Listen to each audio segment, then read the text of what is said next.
Hello everybody and welcome back to my channel. Now, in all honesty, I was actually planning on filming a bedtime routine today and to talk about our sleep. However, Rupert has been feeling really unwell for the past couple of days. Nothing serious, he's just got a cold. I think that he's got a little touch of bronchiolitis, which Finley had when he was about 3-4 months old as well. So he's quite chesty and just generally under the weather. So I thought rather than film a bedtime routine, because our routine is a little bit different than normal at the moment, I would film a video talking about my best top tips for caring for a sick baby.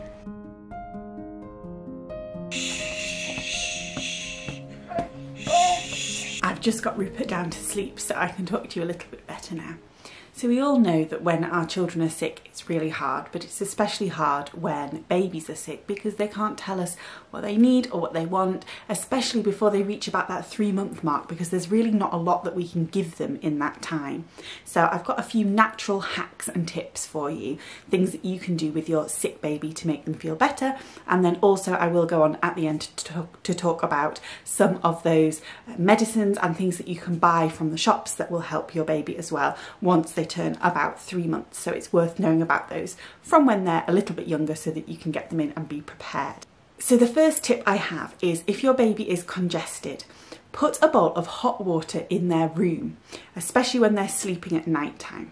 This acts as a natural humidifier because obviously the hot water creates steam and that gets into the baby's nose and lungs and just helps to loosen everything up. Obviously you could use a real humidifier if you have one. We don't, so we use a bowl of hot water, which works pretty well, I would say.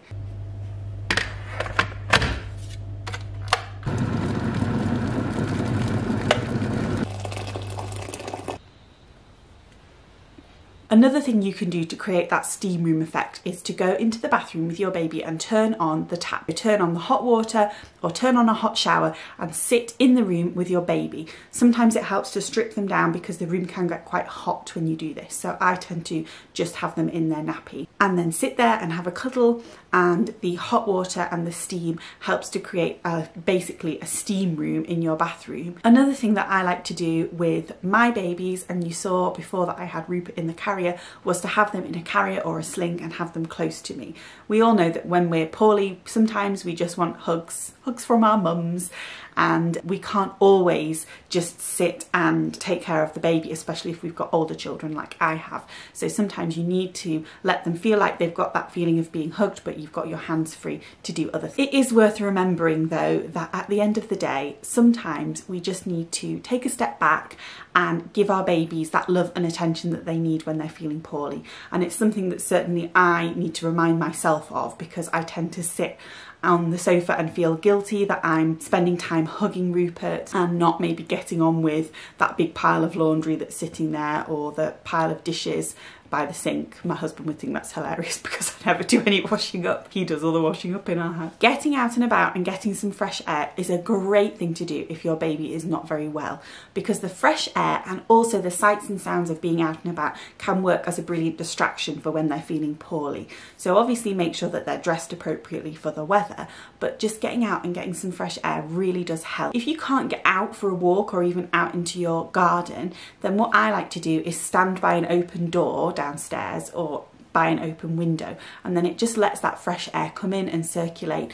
It really works well. I remember when Finley was feeling really poorly after he'd had his first or second lot of injections when he was a baby, and he had a bit of a fever and he was really crying a lot, and we tried everything and nothing was working. And then we went and stood in the garden and it was like a miracle, like a blanket of calm, and it really worked. So I thought I would share with you now some of our favourite medicines and things that we use for the boys when they're poorly. Obviously, just as a disclaimer, I am not a medical expert at all. I have no background in medicine, so this is just what we do, and just make sure, of course, that you consult your doctor before using any medicines for your baby, and also make sure that you read the label, because as I mentioned before, a lot of medicines, unfortunately, are not suitable for babies under about 3 or 4 months old. One of the most common things for babies to have wrong with them is a cold. So some of the things that I like to use for when my boys have colds are this bad boy.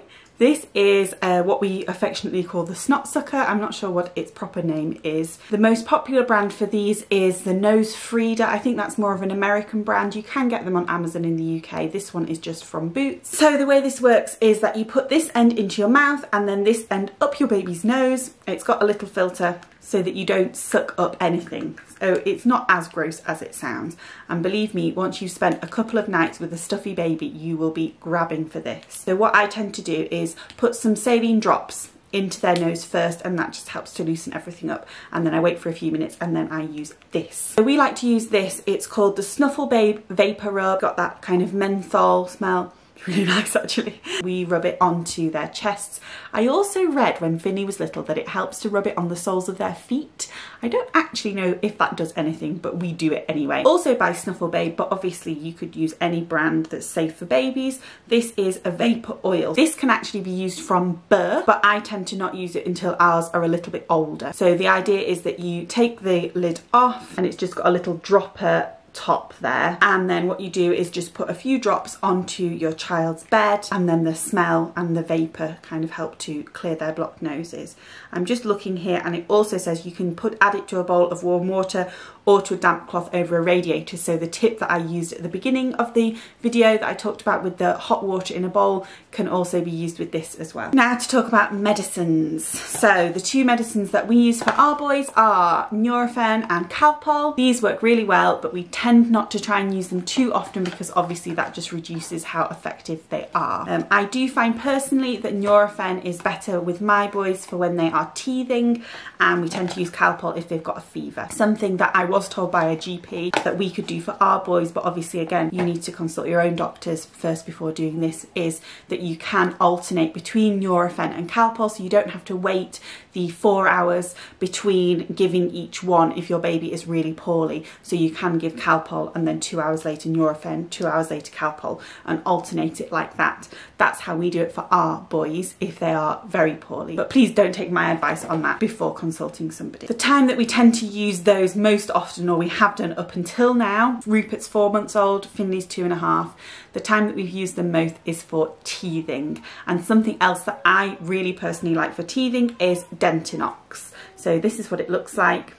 And it is a teething gel, so you put a little bit on your clean finger and then you rub it onto your baby's gums and massage it in. And just that motion of massaging their gums along with this, it's got like a pain-killing antiseptic in there, really helps to soothe them. Just massaging gums actually with your finger works really well as well, and I like to use a cold spoon sometimes to let them chew on the cold spoon. Anything cold, obviously you can get teethers and things that you can use too. And then again, along the lines of temperature, we use one of these digital thermometers for our boys. This is one that's got the button for the head and the ear, so you can either put it in their ear or put it onto their head. And I find that putting it on their head is more effective than putting it in their ear.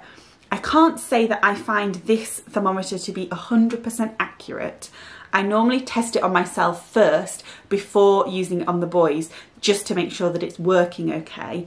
But it sometimes can give you alternate readings. You can maybe test their head and then 2 seconds later test again, and it gives you a different reading. So it's not 100% accurate, but I think for the money, it's worth having anyway. Look! Hi! Hi! Someone's just woken up, haven't you? Do you feel any better after your sleep? Unsure, I think. Are we going to have 7 wake-ups tonight like we did last night? No. Just not feeling happy, are you? And sometimes all you need is a little bit of food. The last thing that we like to do is try a little bit of distraction. This works really well, especially if you can find a toy or activity that your baby really likes. Rupert loves this little guy at the moment, this black and white zebra, don't you? If you would like more tips and advice on toys or activities that you can make or do at home with your baby to help distract them from feeling poorly, then check out my other videos for some ideas. Stay tuned for our bedtime routine, which will be hopefully coming next week once this one is back into his normal routine again. If you would like to watch a routine video in the meantime, then you can check out our 0 to 3 month daily routine here, or you can check out my video on how to entertain your baby all day long, and I'll pop that in the description bar down below for you. If you have a sick baby, then I hope that they get better very soon. Thank you for watching, everybody, and we will see you all next time. Bye.